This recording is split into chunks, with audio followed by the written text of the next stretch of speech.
Shortly following Hurricane Michael, staff at Dermatology Specialists of Florida were notified by their attorneys that a 4-year-long investigation into their practice had been closed. Federal agents notifying them that they will be returning 300 boxes of items confiscated in a raid conducted back in December of 2014. The more health care you provide, the more likely you are to be scrutinized.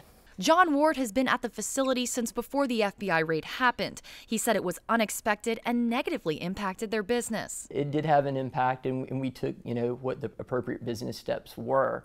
It's always looking forward, not looking back. But loyal patients stayed with them. They came back because they had not witnessed any of the things that maybe was in the news.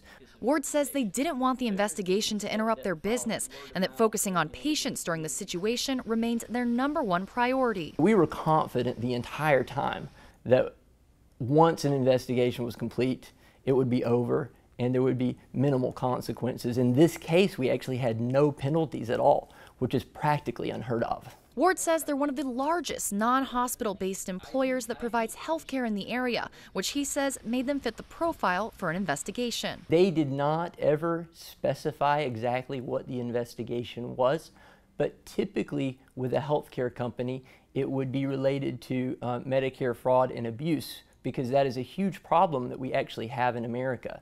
And they focus on large healthcare companies. We reached out to the FBI and they say they will not comment on past closed investigations and did not clarify what it was they were looking for. But with the case closed and no penalties, Ward says he's glad it's all finally over. In Panama City, Kelly Grossfield, News 13.